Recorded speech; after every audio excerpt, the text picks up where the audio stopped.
오늘 저에게 주시는 말씀은 창세기 32장 26절 말씀입니다. 창세기 32장 26절 다 찾으신 줄 알고 한 목소리로 봉독하겠습니다. 시작. 그가 이르되 날이 새려하니 나로 가게 하라. 야곱이 이르되 당신이 내게 축복하지 아니하면 가게 하지 아니하겠나이다. 아멘. 당신을 가게 하지 아니하겠나이다 라는 제목으로 차문근 목사님께서 말씀을 전해드리겠습니다. 야곱이 브니엘에서 체험한 복음의 사건을 오늘 한번 더 깊이 다루고자 합니다. 야곱이 브니엘에서 나를 축복하지 아니하시면 가게 하지 아니하겠다. 주님을 보내드리지 않겠다. 이렇게 하나님과 씨름하며 그 환도뼈가 부러지는 그런 흔적까지 가지게 되는 이 체험은 무엇을 뜻합니까? 한 사람이 그리스도 안에서 살아계신 하나님을 체험하는 그러한 사건을 나타내고 있죠. 이 사건을 살펴보면 너무나 많은 메시지들이 있지만 오늘 지난주에 이어서 우리를 깜짝 놀라게 하는 몇 부분에 대해서 더 깊이 다루고자 합니다. 첫째는 이 브니엘의 사건을 통하여 하나님이 우리에게 주시는 놀라운 점은 뭐냐면 회심. 즉 거듭나는 것은 항상 놀라운 체험이라는 것입니다. 제가 주님을 인격적으로 만나기 전까지는 이 브니엘과 같은 사건이 없었어요. 그런데 어느 날 주님이 나를 찾아오시고 정말 내가 주님께 깊이 들어갔을 때 이 놀라운 이 브니엘의 사건을 읽을 때마다 이 사건과 같은 사건이 내게 일어났고 그때 저에게 정말 깜짝 놀랄 만한 그러한 체험이 있었다라는 것을 고백하게 됩니다. 예수 그리스도 안에서 하나님을 진리대로 알게 되는, 진리대로 다른 것을 통해서가 아니라 예수 그리스도를 통해서 하나님을 진리대로 알게 됩니다. 우리는 예수 그리스도를 통해서가 아니면 하나님을 진리대로 알 수 없습니다. 거짓되게 알게 됩니다.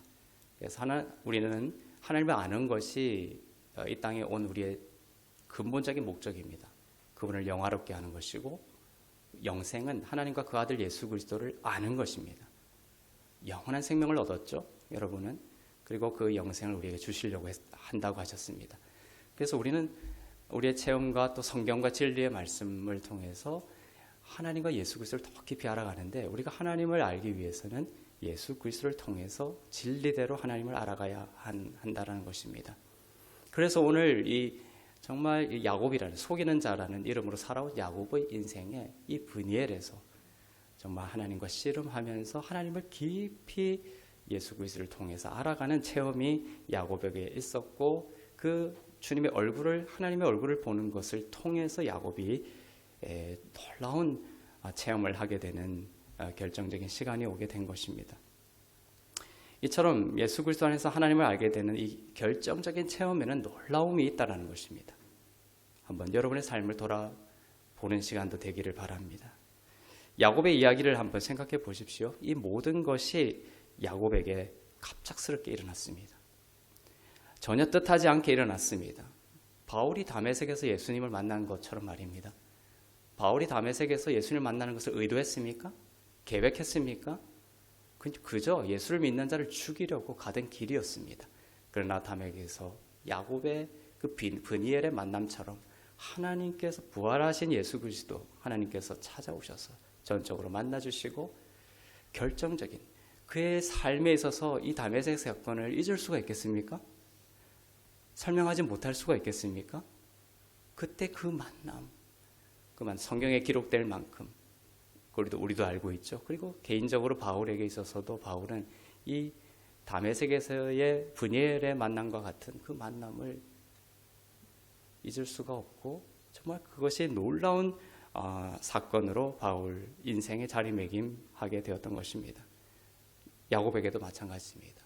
야곱은 그 다메섹에서 그 밤이 자기 인생의 결정적이고 아주 중요하고 놀라운 체험, 기억에서 사라지지 않는 자기 인생을 변화시키는 그런 놀라운 밤이 될 거라고는 꿈에도 생각하지 못했습니다. 우리는 그렇게 살아가지만 하나님이 찾아오시면 이러한 사건 또 이러한 시간들이 펼쳐지죠. 야곱은 생각하지 못했습니다. 그날 밤 야곱이 몰두해 있었고 야곱이 묶여 있던 것은 다른 것이었습니다. 그날 밤 야곱은 형과의 만남이 어떻게 될까? 다음날 형을 만나야 돼요. 형이 자기를 보면 뭐라고 할지를 생각하며 그 두려운, 자기를 두렵게 하는, 보복하려는 그 에서를 생각하며 온통 모든 신경이 다 쓰여져 있었습니다. 여러분도 그런 불면의 밤을 보낼 때가 많죠. 그 문제를 어떻게 해결할 것인가? 이 문제가 내 삶에 어떤 위해를 가할 것인가? 정말 그 문제에 골몰하며 뜬 눈으로 밤을 새운 시간들이 있을 것입니다. 야곱도 마찬가지예요. 야곱은 에서를 어떻게 만날 것인지를 준비하고 있었습니다. 그러나 주님의 야곱을 향한 방법은 전혀 다르다라는 것을 지난 시간과 이어서 오늘 여러분의 삶 가운데 깊이 그것을 새기는 시간이 되기를 바랍니다. 우리가 인생을 살아가면서 이것이 중요합니다. 계속해서 문제는 찾아오게 될 거예요. 야곱 에서와 같이 에서를 만나는 사건들이 계속 찾아옵니다. 그러나 하나님의 얼굴을 보는 브니엘의 체험이 있다면, 이 경험이 있다면 여러분들은 어떤 문제가 올지라도 아직 오지 않은 문제에 대해서도 이 시간 담대함을 가지고 영적으로 준비하는 시간이 될 것입니다. 에서를 만나는 이 야곱의 그 전날 밤 브니엘의 사건의 이 시간들, 야곱은 에서를 만나는 것을 준비하고 있었는데 뜻하지 않게도 야곱의 그 의도와는 상관없이 그가 생각한 것과 전혀 다른 밤이 펼쳐지게 되었습니다. 자신의 상상과 전혀 다른 밤이 되었던 것이죠. 복음의 특성이 이렇습니다. 일반적인 사람이 복음을 접할 때 늘 놀라게 됩니다. 예수님을 알지 못하고 또 예수님을 그냥 지식적으로만 알고 살아가다가 정말 말씀을 통해서 성령께서 내 삶에 빛을 조명해 주시고 예수 그리스도를 통해서 하나님을 진정으로 알게 되면 내 안에 놀라움이 경험되게 된다는 것이죠. 누군가 정말 그리스도인이 되면, 정말 하나님을 만나게 되면 그에게 가장 먼저 일어나는 일은 얼굴빛이 하얗게 질릴 정도로 깜짝 놀라게 된다는 것입니다. 하나님은 여러분의 인생에 어떻게 찾아오셨습니까? 하나님을 만났어요. 그런데 좋은 분이네, 그냥 복음이 이런 것이네, 내 삶에 그냥 하나의 또 다른 another concept, another ideology, 또 다른 하나의 사고 신념 체계, 이것입니까? 그것이 아니죠. 야곱이 만난 주님, 야곱이 만난 예수님, 그것이 아닙니다. 얼굴빛이 하얗게 질릴 정도로 놀라게 된 거예요. 정말 이것이 내 인생에 필요했구나. 그리고 내가 이제는 이분만 붙들고 지팡이를 이제 짚게 되죠. 환도뼈는 이 생식기를 뜻합니다. 이후로 생식기는 자녀를 낳을 수 있는 부분이죠. 천사가, 예수의 영이 야곱의 환도뼈를 부러뜨려서 야곱은 더 이상 생식 불가능, 자녀를 낳을 수 없는 사람이 되었습니다. 그리고 지팡이를 짚고 다니게 되죠. 이것이 오직 은혜로만 이제 살아가게 되는, 내 힘을 의지하지 않고 오직 누군가의 기대, 지팡이에 기대듯이 예수 그리스도의 은혜만 기대어 살아가는 이스라엘로 바뀌게 되는 야곱의 놀라운 삶의 변화의 시간이 되었던 것이죠. 이 환도뼈가 부러지고 아기를 낳을 수 없는 야곱인데 야복강을 건너고 아기를 낳아요, 안 낳습니까? 딱 한 아기를 더 낳습니다. 불가능한 자로부터 한 아기가 태어나죠. 베냐민이 태어납니다. 그래서 베냐민을 교회라고 하는 것이 신학적으로. 교회는 인간의 가능성으로 태어난 것이 아닙니다. 은혜로 태어난, 오직 하나님의 능력으로 태어난 그 생명이 바로 교회입니다. 그래서 브니엘의 은혜를 경험한 사람의 인생에는 이런 베냐민과 같은 생명이 지속적으로 샘솟듯 터져 나오고 잉태되게 되는 것이죠. 성경에 따르면 사람이 자신에 대해서 깜짝 놀라지 않고 그리스도를 만나는 경우는 없습니다. 사도 바울이 그 좋은 예이죠. 바울도 예수님을 만나고 난 이후에 정말 자기가 얼마나 놀랐는지 그것을 이렇게 표현하고 있습니다. 갈라디아서 2장 20절입니다.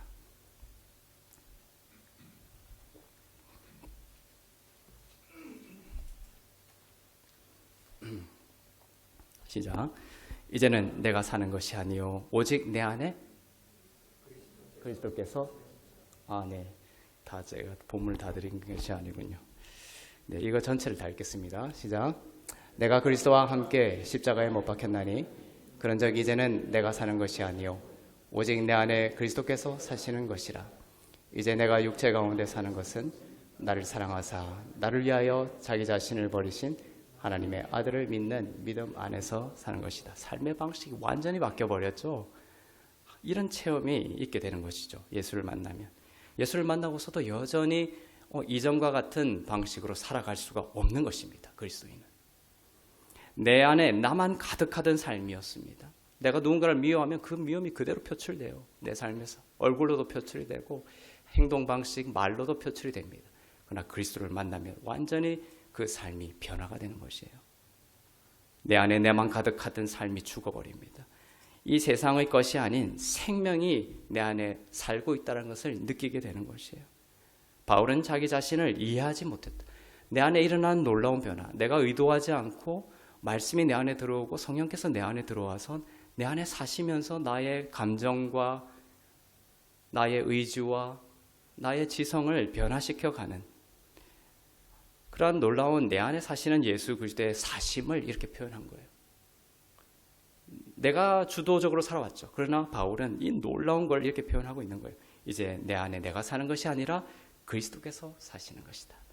자, 여러분의 인생을 한번 생각해 보십시오. 여러분이 주도적으로 여러분의 생각과 감정, 의지대로 살아가는 것이냐. 그것이 비록 있지만 그것을 계속해서 내 안에 사시는 예수 그리스도께서 덮으며 주도해가며 나를 가르치시며 교훈해 가시며 그분께서 통치하시는 그러한 삶을 살고 있는가라는 것입니다. 바울은 너무나 놀랐던 거예요.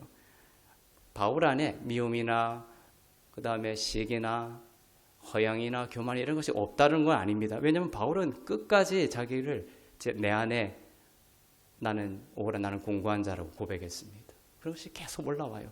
그러나 중요한 것은 뭐냐면 내 안에 사시는 예수께서 그런 것들을 계속해서 통치해가고 바울은 그러한 통치권 앞에 나의 옛자의 흔적들을 계속 내려놓는 거예요. 그리고 그러한 미움이나 교만이나 이런 것들이 올라올 때마다 내 안에 사시는 예수 그리스도께서 그것을 통치해가며 그분의 음성이 가장 중요하며 지혜롭다는 것을 인정하며 그분의 뜻을 따라 살아가게 되는 것이에요. 이러한 놀라운 변화들이 일어나게 된 것입니다. 예수를 만나지 않은 삶은 전혀 그렇지 않죠. 그냥 내 안에 생각과 감정과 의지 그대로 갑니다. 파괴적인 삶, 절망적이고 정말 괴로운 인생으로 살아가게 되는 것이죠. 여러분은 그리스도를 만난 후 자신에게 일어난 그런 변화에 대해서 정말로 놀라움을 경험한 적이 있는가? 그리고 그 얼굴빛이 정말 빛나고 있는가? 하나님의 얼굴이죠. 브니엘은 하나님의 얼굴을 본 그 야곱의 얼굴빛이 달라졌겠죠. 왜냐하면 그리스도의 영광을 아는 빛을 너희의 얼굴에 비춰준다고 했어요. 그래서 그리스도인은 누군가 세상 사람들이 그리스도인의 얼굴을 보면 저 사람이 뭔가 설명할 길 없는 그리스도의 빛을 보게 되어 있어요. 처음에 우리는 기독교에 대해서 그럴싸한 개념으로 출발합니다. 이른바 모태신앙인 저도 그렇게 살아왔습니다. 몇십 년을 그렇게 살아왔어요. 내가 예수를 안다고 정말 교만하게 살아왔습니다. 분이엘의 체험이 없었던 것이에요. 내 안에 정말 예수 그리스도께서 전적으로 나의 옛자를 통치하며 살아오지 못했습니다. 우리는 처음에 그렇게 시작할지도 모릅니다. 복음에 대해 인본적이고 도덕적인 정치, 사회적인 개념과 그런 관념으로 예수님을 알고 기독교를 이해하고 있다가 진짜 복음을 만나면 대경질색하는 거예요. 그냥 탁자를 내리치면 무릎을 내리치면서 이것이 주님이구나. 이런 대경질색하는 순간이 온다라는 것입니다. 야고보의 경우처럼 사람들이 자기에게 일어날 것으로 기대하지 않은 그런 놀라운 일이 일어나게 되는 것입니다. 저를 돌아보면 참 세상에서 많은 기적이 있지만 내가 그렇게 나만 알고 그냥 내 속에서 일어나는 그거 아시죠, 여러분? 그것대로 끌려가던 그러한 제가 예수님을 만나게 되고 자꾸만 내 안에 사시는 그 예수께서 나를 자꾸만 만지시고 통치하시는 이 경험, 이 기적이 저는 세상에서 가장 위대한 기적이라고 소리질러 고백할 수 있습니다. 다른 거예요. 다른 기적이 아니라 제가 예수님을 만나고 이 죄인된 내가 예수 그리스도를 만나고 변화되고 그분의 통치를 느끼는 것. 날마다 그 놀라움 속에 나보다 항상 위대한 지혜로 내 삶을 이끌고 가시고 밝혀주시는 그 하나님의 얼굴을 보는 그러한 체험들이 가장 제가 고백할 수 있는 위대한 기적이라고 말할 수 있습니다. 처음에 예수를 비웃고 조롱하던 그런 사람들이 있죠. 그런 사람들을 알고 있습니까? 저도 그런 사람들을 알고 있습니다. 처음에는 예수를 비웃습니다. 바울처럼 조롱합니다. 멱살을 잡기도 합니다. 비난하기도 합니다. 그런데 그런 사람들이 나중에 가가지고는 교회에 남아서 끝까지 남아서 기도하는 자로 그 자리를 지키는 사람들을 많이 봤습니다. 무엇이 그 사람에게 예수를 믿는 자를 비난하고 예수를 비난하고 하던 그 사람이 왜 기도하는 자로 말씀의 사람, 기도하는 사람으로 바뀌게 됐을까요? 놀라운 이러한 경험이 있게 되었던 것이죠. 그런 일이 일어난다는 것입니다. 브니엘의 서의 그 야곱의 인생이 그것을 말해주고 있고 현실 속에서도 우리는 수많은 이러한 변화를 겪은 사람들의 모습을 우리는 보게 되죠. 예수를 회방하던 사람이 때로는 예수를 믿지 못하도록 폭력까지 썼던 그 사람이 갑자기 예수님을 만나 회심하고 변화된 예가 얼마나 많이 있습니까? 우리가 이렇게 모였습니다. 우리가 이렇게 모인 것이 단순한 세상 모임과 전혀 다른 점이 바로 이것입니다. 그래, 내 안에 예수께서 찾아와 주셔서 내가 찾아간 것이 아닙니다. 예수께서 찾아오셔서 내 안에 사시게 되고 놀라운 이런 체험들을 통해서 우리는 이 자리에 모인 것이죠. 우리는 서로 다릅니다. 살아온 방식도 다르고 생각도 다르고 또 불편한 사람도 있습니다. 다 어떻게 나한테 좋은 사람들만 있겠습니까? 그러나 이 교회가 주님의 몸된 교회로 하나로 갈 수 있는 이유는 모두가 예수님을 만난 사람들. 내 인생에 예수 말고는 예수만으로도 충분하다. 예수만 있으면 된다. 예수가 내 인생의 최고 가치이다. 라는 이런 브니엘의 체험을 한 사람들로 우리가 모였기 때문에 우리는 이 자리에 있는 것입니다. 세상과 다른 모임이에요. 주님의 피가 흐르고 있습니다. 우리 사이에 영으로서. 지금도 이 말씀이 선포되고 있는 이 순간에도 또 인터넷을 통해서 이 말씀을 듣는 이 순간에도 야곱이 예상하지 못했듯이 다메섹으로 가던 바울이 자기 인생에 이러한 시간과 경험이 일어날지 예상하지 못했듯이 오늘 그러한 놀라운 브니엘의 체험이 일어나게 되기를 축복합니다. 전혀 생각지도 못한 사람이 갑자기 예수님을 만날 수 있다는 것이에요. 구원은 하나님께 속한 일이고 구원은 하나님이 하시는 일이기 때문에 그렇습니다.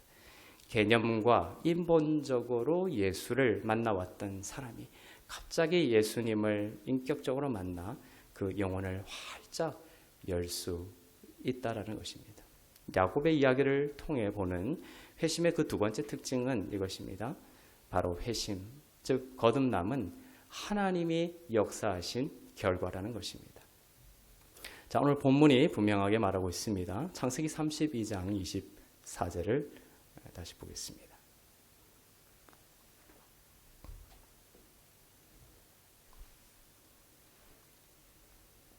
시작. 야곱은 홀로 남았더니 어떤 사람이 날이 새도록 야곱과 씨름하다가.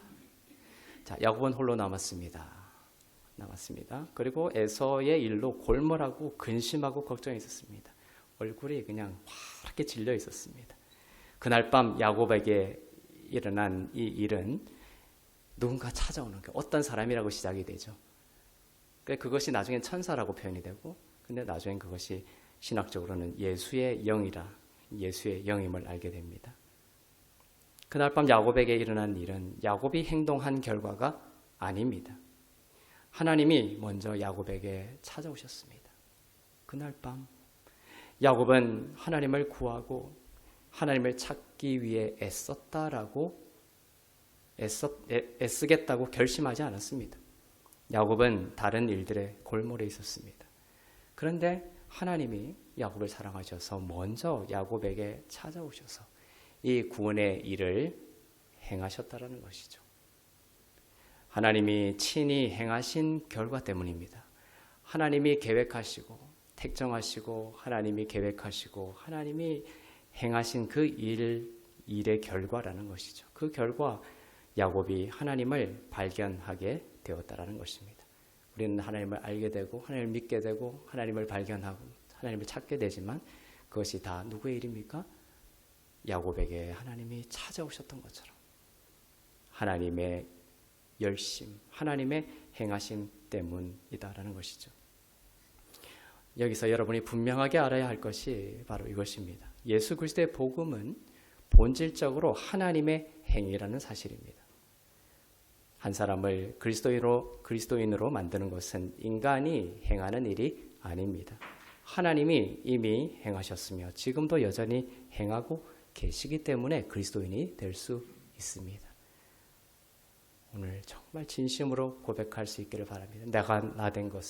내가 그리스도인이 된 것은 오직 하나님의 일하심과 하나님의 은혜 때문이다. 그렇게 낮아지셔야 되는 거예요. 그래도 내가 믿은 거 아니냐? 이런 것까지 다 내려놔야 됩니다. 전적으로 하나님의 일하심 때문에 내가 주님을 만나게 되었구나. 우리는 전적으로 타락한 인간이었지만 그게 오직 하나님의 은혜가 임하여 우리는 주님을 알게 되었던 것이죠. 자신의 노력으로 하나님을 발견할 수 있다라고 믿는다면 그것은 그리스도의 복음의 기초조차 모르는 것입니다. 복음은 사람들에게 그리스도인으로 만들어줄 무언가를 하라고 호소하는 것이 아닙니다. 복음은 그것이 아닙니다. 그런 종교가 있다면 그것은 복음이 아니죠. 복음은 사람들에게 그리스도인으로 만들어줄 무언가를 행하라 호소하는 것이 아닙니다. 하나님이 그들을 그리스도인으로 만들어 주시기 위해서 무엇을 행하셨으며 무엇을 행하실지를 그들에게 선포하는 것이 복음입니다.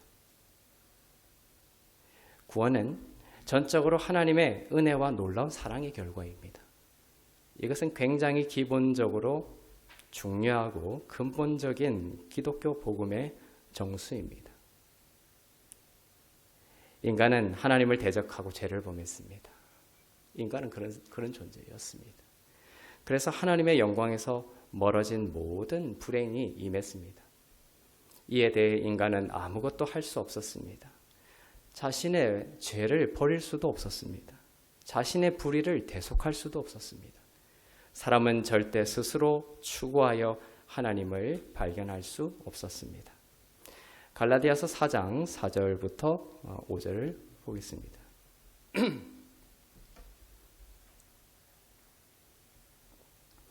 이것이 복음의 모든 메시지입니다. 시작. 때가 참에 하나님이 그 아들을 보내사 여자에게서 나게 하시고 율법 아래에 나게 하신 것은 율법 아래에 있는 자들을 속량하시고 우리로 아들의 명분을 얻게 하려 하십니다. 다 우리가 율법 아래에서 저주받은 인간이었어요. 율법 아래에서 유대인들은 또 율법을 신봉하는 자들은 율법으로 의롭다라고 잘못 알고 있지만 이것이 복음이죠. 율법 아래에 우리가 있었던 자이고 율법 아래로부터 우리가 속량 구속함을 받았다는 것이에요. 왜? 그 저주의 자리에 율법 아래에 예수 그리스도를 나게 하셨다는 것입니다. 이것이 복음입니다. 하나님이 우리를 지극히 사랑하시어 독생자 예수를 보내주셨다라는 것이 복음입니다. 하나님이 우리 죄를 대속하시려고 하나님의 아들을 이 세상에 고통을 감수하며 보내주셨다라는 것입니다. 이 땅에 오신 예수께서 자신을 인류의 죄와 인류의 저주와 동일시하시고 그 죄를 짊어지셔서 갈보리에서 십자가형을 받았다라는 것입니다. 그리고 사흘 만에 죄 없이 부활하셨다라는 것입니다. 하나님이 하신 이 모든 일, 이것이 복음인 거예요. 우리가 인간이 무언가를 했다라는 것을 복음으로 설명하지 않고 있죠. 갈라디아서에서 방금 읽은 갈라디아서 4장 4절 5절 때가 참에 복음은 이것이다. 뭐다? 주 하나님입니다. 하나님이 그 아들을 보내시어 율법 아래 나게 하시고 율법 아래에 있는 모든 자를 속량하시고 우리에게 아들의 명분을 주셨다. 이것이 복음이라는 거예요. 그리스도인이 되기 위해서 인간이 무엇을 하고 이것이 복음이 아니다. 복음은 하나님의 일하심의 결과라는 것입니다. 이 일하심 때문에 여러분이 아들의 명분을 얻고 그리스도인이 된 것입니다. 오늘 브니엘에서 야곱이 경험하고 있는 이 구원의 일이 바로 그거예요. 야곱이 거기서 뭔가를 잘한 것이 아닙니다. 하나님께 뭔가를 보여드린 것이 아닙니다. 그냥 전적으로 하나님의 축복, 즉 그의 사랑하는 외아들을 우리를 위해 보내주셔서 십자가에 죽기까지 사랑하신 그 하나님의 일하심을 야곱에게 보여주시는 것이에요. 하나님이 하신 이 모든 일로 인해 우리로 하여금 하나님의 의가 되게 하신 것입니다. 고린도후서 5장 21절을 보겠습니다.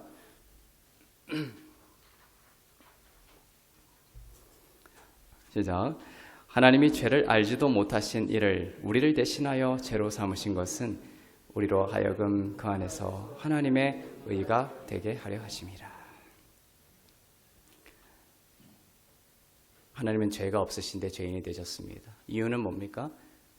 우리는 의가 하나도 없는데도 하나님의 의가 되게 하시기 위해서죠. 우리는 의가 하나도 없습니다. 의는 는다니 하나도 없다. 로마서에서 말씀하셨습니다. 그런 존재였습니다. 우리가.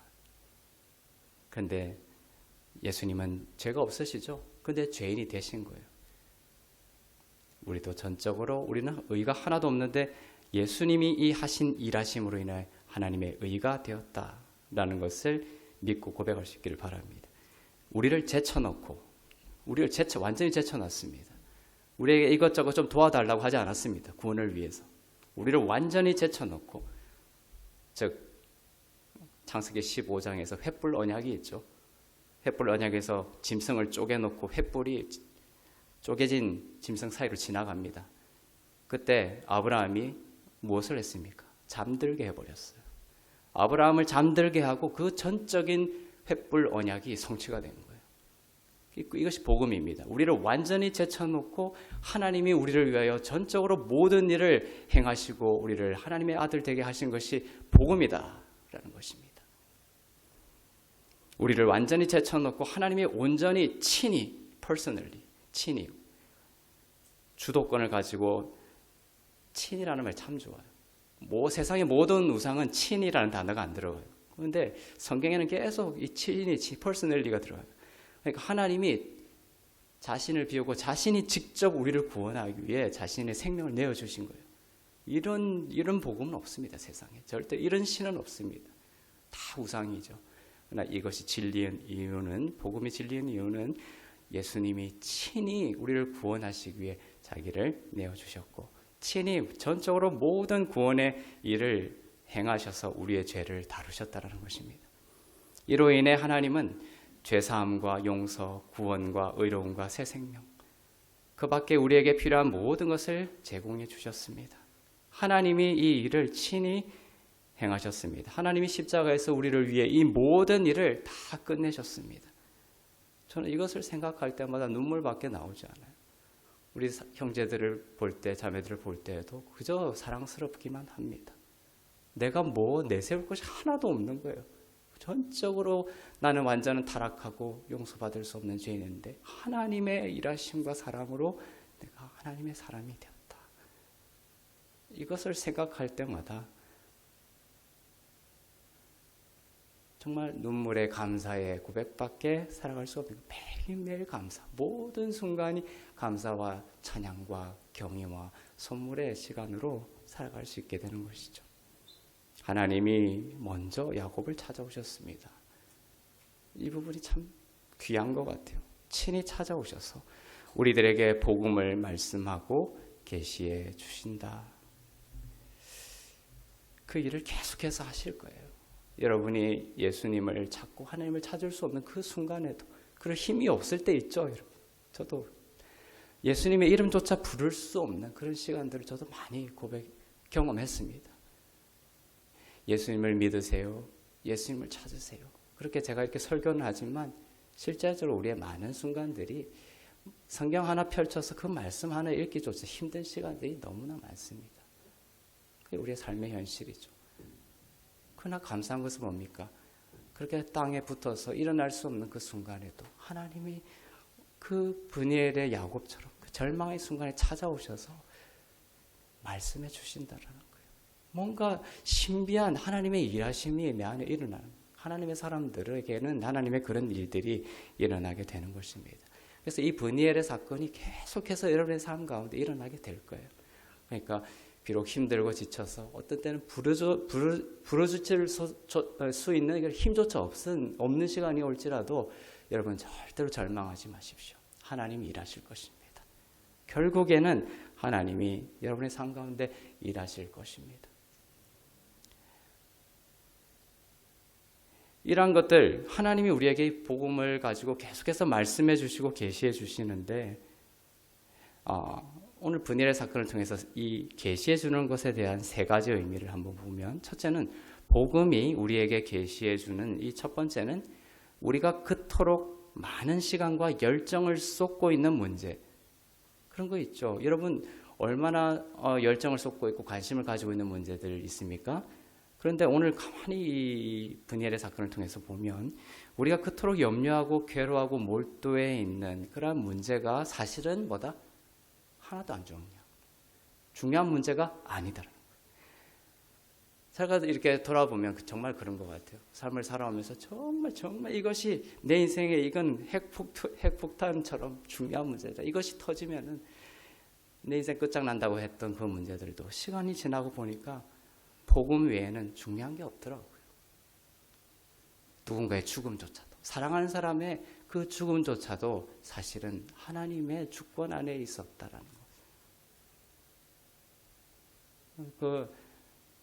그것을 알게 되는 것입니다.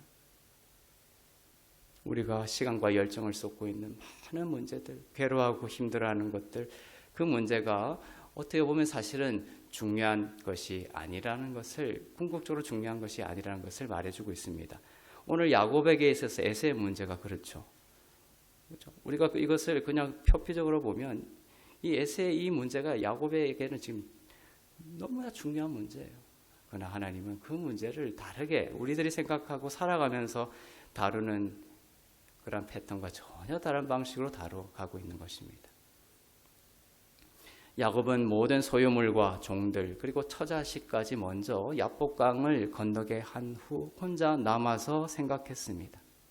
어떻게 생각했을까요? 혼자 남아서 요것만 해결되면 돼. 내 인생이 지금. 야곱이 에서의 인생에서 가장 중요한 문제죠. 요것만 해결되면 된다. 이제 에서의 문제만 잘 해결되면 된다. 자, 이제 에서의 형의 문제만 남았다. 이제 해결해야 될 문제는 이제 형뿐이다. 이 문제만 해결되면 모든 게 완벽해진다. 그렇게 생각했습니다. 여러분의 인생도 정말 그랬습니까? 그 문제만 해결되면 정말 다 잘 완벽했습니까? 아니죠. 야곱은 그렇게 생각하고 있었던 거예요. 야곱에게는 에서가 유일한 문제였다라고 야곱은 생각하고 있었습니다. 그래서 에서에게 어떻게 접근할지 계획을 세우고 묘책을 짜냈습니다. 모든 시간과 관심을 그것에 쏟았습니다. 하나님을 향하지 않았습니다. 그러나 그날 밤 야곱에게 실제로 일어난 일은 무엇입니까? 하나님이 야곱을 어떻게 다루셨습니까? 하나님은 야곱에게 그가 지극히 중요한 문제는 야곱에게 진짜 중요한 문제를 야곱이 고려하고 있지 않다는 것을 가르치고 계신 것이에요. 진짜 문제는 에서가 아니라는 것을 깨닫게 하고 있는 것입니다. 복음이 하는 첫 번째 일입니다.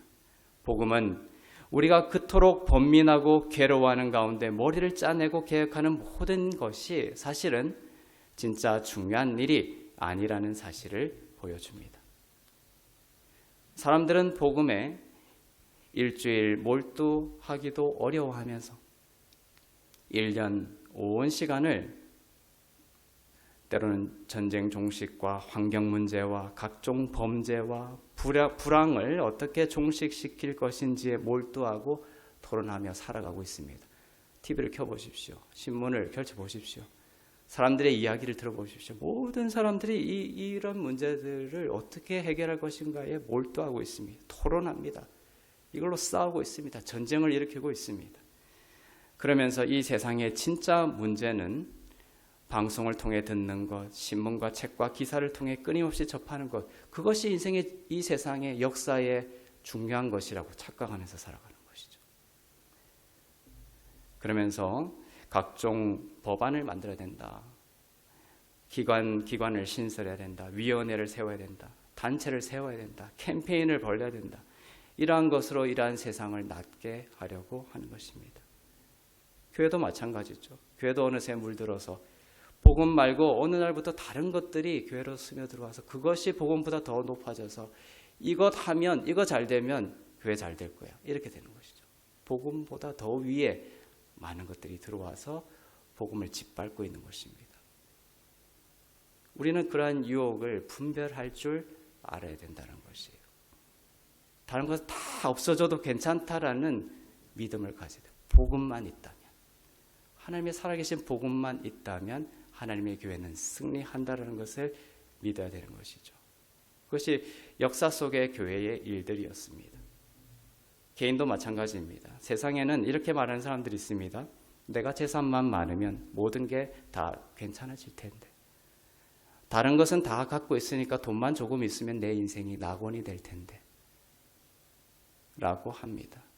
그래서 많은 것들을, 복음을, 이 많은 것들, 몰두하고 있는 것들 후순위에 두고 자꾸 유보시켜 나가죠. 그러다 죽습니다. 그렇게 살아가는 거예요, 우리의 인생이.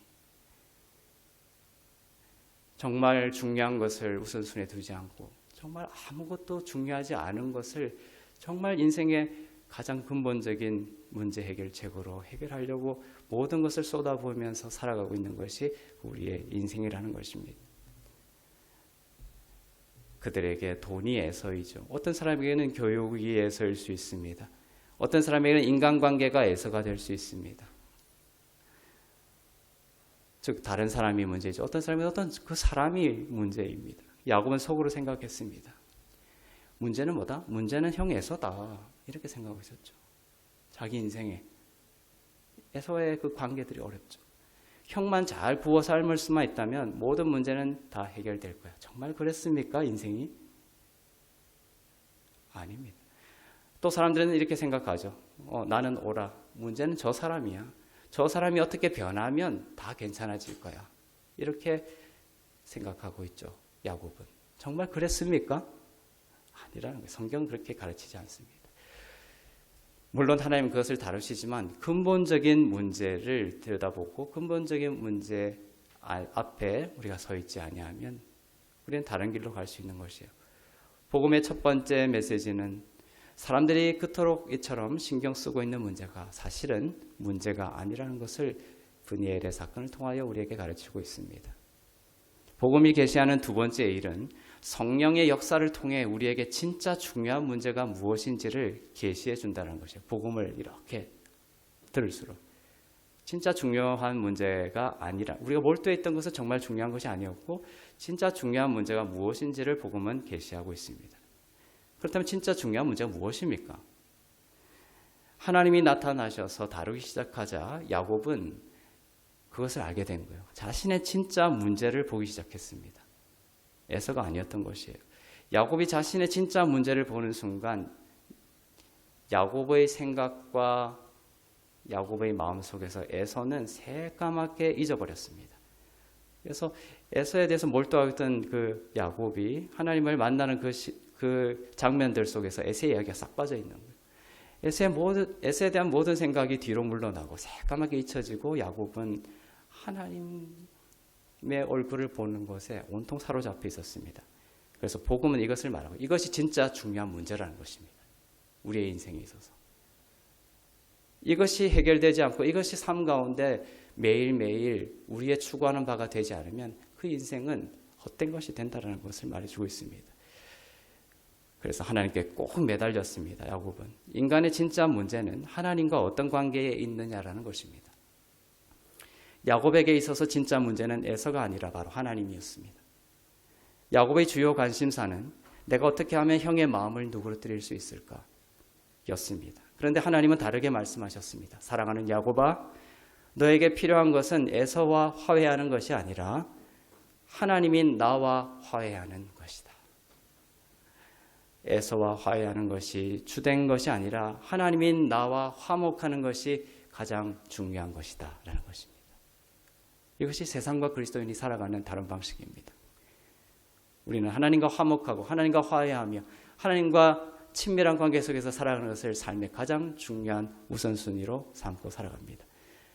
그래서 아무리 시급하고 긴급하고 이것이 정말 내한테 밀려 들어오는 문제들이 밀려오는 순간에도 여러분들은 하나님 잠깐 계십시오. 내 문제 이걸 해결하고 오겠습니다가 아니라 오늘 분이엘을 반드시 기억하시면서 이 문제의 해결을 위해서라도 그리고 내 인생의 가장 근본적인 모든 삶의 원리와 삶의 내가 살아가는 방식 자체가 뭐냐면 항상 하나님과의 관계를 삶의 가장 근본적인 것으로 삼고 살아가는 영의 사람이 되기를 바랍니다.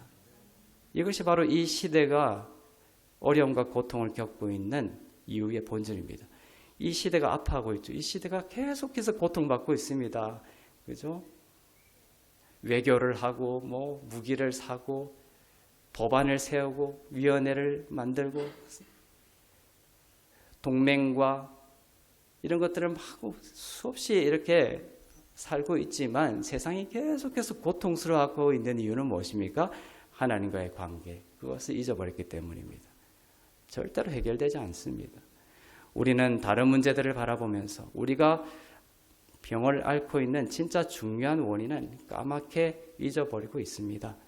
하나님과의 잘못된 관계가 있다라는 것을 세상은 잊어버린 것입니다. 인간의 문제는 에서가 아닙니다. 바로 하나님입니다. 하나님과 화목하는 것입니다. 그것을 로마서 5장 1절부터 2절에서 말하고 있죠. 로마서 5장 1절부터 2절을 보겠습니다.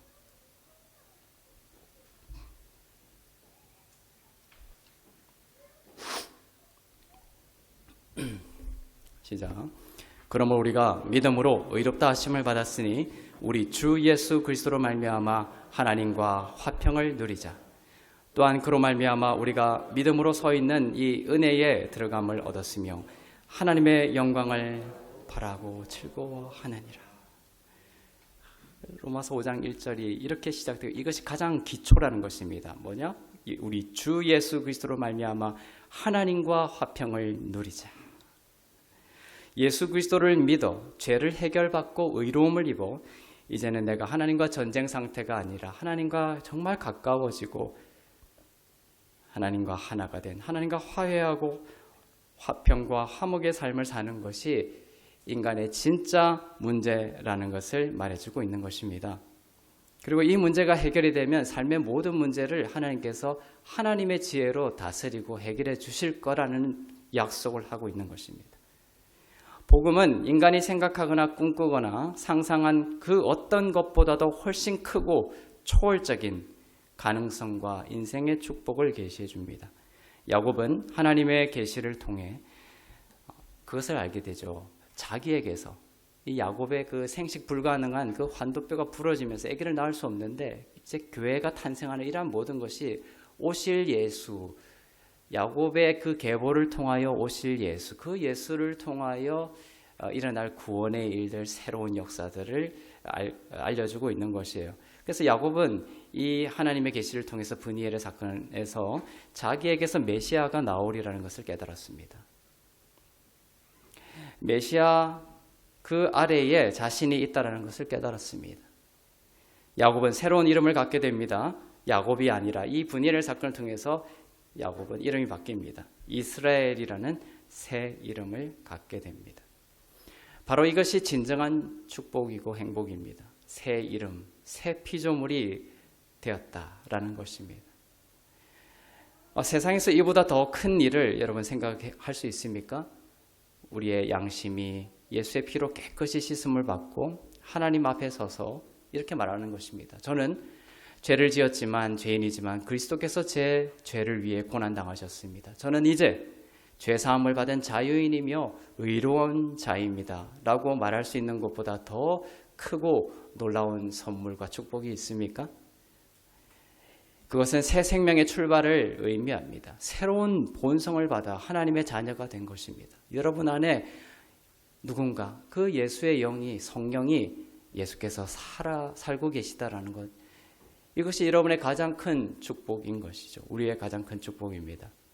이 진리를 믿는 자에게 하나님은 새로운 능력과 새로운 힘을 반드시 주실 것입니다. 야곱에게 주신 것처럼 분이의 사건을 계속해서 경험하도록 하실 거예요. 우리로 하여금 오래된 죄를 정복하게 하시고 우리의 과거를 못쓰게 만들고 망쳐놓은 것들을 제거할 수 있도록 능력과 지혜로 도와주실 것입니다. 우리에게 의와 기쁨과 평강을 주시며, 이게 하나님의 나라죠. 하나님의 나라를 경험한 자들은 이런 것들이 향기로 솟아나요. 그리스도인을 만나면 그것을 영적인 여정이기 때문에 완벽하지는 못할지라도 처음부터, 그러나 그 통치함을 통해서 그 사람의 인생 가운데 이것이 느껴지게 됩니다. 하나님의 나라가 느껴지는 것이죠. 의와 기쁨과 평강을 주시며 사망과 무덤에 대한 두려움을 없애주십니다. 그리고 우리가 사망과 무덤을 보고 웃으면서 고백하게 합니다. 나는 이미 그리스도 안에서 저것들을 다 통과했다. 죽음과 사망을 다 통과했다. 나는 사망에서 생명으로, 심판에서 영생으로 옮겨졌다라고 말할 수 있게 되는 것입니다. 그 무덤과 사망을 보면서 내가 그걸 다 통과했다라는 믿음을 갖게 해주세요. 그러니 너는 이것 때문에 죽을 거야, 너는 이것 때문에 망할 거야, 무덤과 사망으로 계속 여러분을 걸고 넘어지는 그 사단이 주는 모든 공격 앞에 여러분은 굳건하게 서서 십자가로 고백할 수 있는 것이에요. 예수의 피로 나는 그 모든 것들을 다 통과했다, 지나갔다라는 것입니다. 부활한 자가 됐다는 것입니다. 그러면 사단이 그것들로 여러분을 공격하고 묶지 못할 것입니다. 그리고 여러분의 얼굴에는 기쁨과 평강과 희락이 묻어나고 흘러나오게 되는 것이죠. 정말 이제 나는 모든 것들 무덤과 사망을 다 통과하고 이제 사망에서 생명으로, 심판에서 영생으로 옮겨졌다는 것을 고백하는 이 믿음과 고백이 여러분 가운데 있기를 축복합니다. 정말 이것이 사실로, 진리로 내한테 느껴져야 되는 거예요. 개념이 아니라 사실로 느껴지지 않는다면 예수님이 하신 그 공로를 깊이 생각하며 하나님께 마음을 들여볼 수 있기를 바랍니다. 오늘 야곱이 그랬던 것처럼 이것이 내 안에 내 이름을 바꿀 정도로, 야곱이 주님과 씨름하며 나를 축복하시지 아니하면 당신을 가게 하지 아니하겠다. 야곱에 있어서 그 재물이 얼마나 많았습니까? 종들이 얼마나 많았습니까? 진짜 축복은 야곱에게 그것이 아니었다라는 야곱의 인식과 믿음의 전환이 왔어요. 야곱이 당신 나를 축복해, 더 이상 무슨 축복이 필요해요? 야곱이 얼마나 많은 축복을 가지고 왔는데요. 우리가 생각하는 그것도 축복일 수 있지만 진짜 인생의 근본적인 축복은 내가 당신이 나를 축복하시지 않으면 나는 당신이 가게 하지 아니하겠나이다. 근데 그 축복의 결과가 뭡니까? 환도뼈가 부러지고 지팡이를 짚게 된 거예요. 그게 축복입니까? 세상 사람들은 그건 축복 아니야. 야곱은 하나님의 얼굴을 보고 그냥 장애인이 돼버렸네? 이렇게 생각할지 모르지만 야곱은 놀라운 축복을 받았고 이름의 거듭남을 경험하게 된 거예요. 회심을 삶에 있어서 이제는 더 이상 이전과 같이 살 수 없는 놀라운 충격적인 거듭남, 새로운 생명을 얻게 된 것입니다. 그리고 이제 그 기대는 삶, 예수께 기대는 삶이 가장 행복한 삶이며 예수께서 통치하는 삶이 가장 축복의 삶이라는 그런 고백으로 야곱은 살게 되었던 것입니다. 당신을 가게 하지 않겠습니다. 정직하고 진실한 마음으로 하나님께 말씀을 드려보십시오. 사람이 아닌 하나님과의 그 평화가 가장 중요합니다. 주님, 나는 당신과의 관계가 가장 중요합니다. 이런저런 문제 있지만 그거 전에 저는 주님과 가장 가까이 주님과 친밀한 관계 속으로 들어가고 싶습니다. 그리고 주님이 나를 축복해 주시는, 세상과 사람이 나를 칭찬해 주고 세상이 나를 진급시켜 주고 세상이 나에게 좋은 선물을 주고 이것이 중요한 것이 아니라 하나님이 나를 축복해 주시는 그것이 내 인생에 가장 절실하고 중요하다라는 믿음과 마음의 고백을 하나님께 드리는 여러분 되시길 바랍니다. 그러면 하나님께서 그 옛날 야곱을 축복하신 것처럼 여러분의 삶도 세상이 이해할 수 없는 놀라운 신령한 축복으로 여러분의 삶을 축복하실 것입니다. 그러면 여러분은 새 사람으로서 하나님에게 속한 모든 부요를 누리는 후사의 삶을 살게 될 줄로 믿습니다. 기도하겠습니다.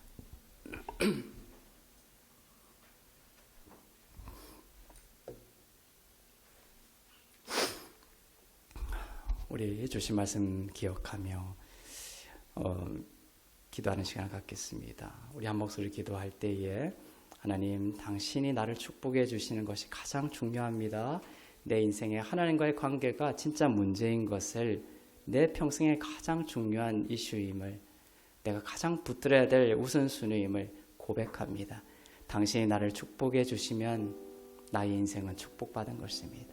하나님이 당신이 나를 사랑한다라고 말씀해 주시면 나는 사람의 비난과 사람의 버림으로부터 자유할 수 있습니다. 하나님 당신과의 관계가 내 인생에 가장 중요합니다.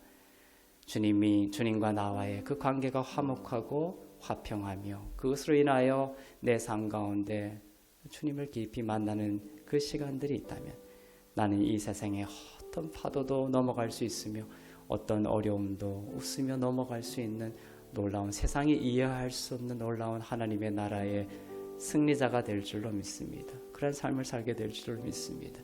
하나님, 당신을 가게 하지 아니하겠나이다. 당신의 축복이 필요합니다. 하나님과의 관계를 내 삶의 가장 절실한 문제로 인식하며 어떠한 순간이 오더라도, 어떠한 어려움이 오더라도 주님을 바라보며 말씀과 기도 앞에 앉는 하나님의 사람 되게 하여 주시옵소서. 함께 기도하겠습니다. 사랑의 주님, 감사합니다. 시간 성령의 기름을 물붓듯 부어주셔서 고개 숙인 사랑하는 하나님의 백성들 가운데 하나님과의 관계를 삶의 가장 우선순위로 두며 살아가는 축복을 더하여 주시옵소서. 당신이 나를 축복해 주시는 것이 중요합니다. 세상이 아니라 그 에서의 축복이 아니라 사람들의 축복이 아니라 하나님이 나를 축복해 주시고 하나님이 나를 인정해 주시고 하나님이 나를 사랑해 주시고 나를 용서해 주시고 나를 끝까지 용납하신다라는 이 믿음이 내 삶 가운데 가장 중요하다는 것을 알고 늘 말씀과 기도 앞에 설 때에 성령의 능력으로 내 삶을 하나님의 약속으로 부욕케 하여 주시옵소서.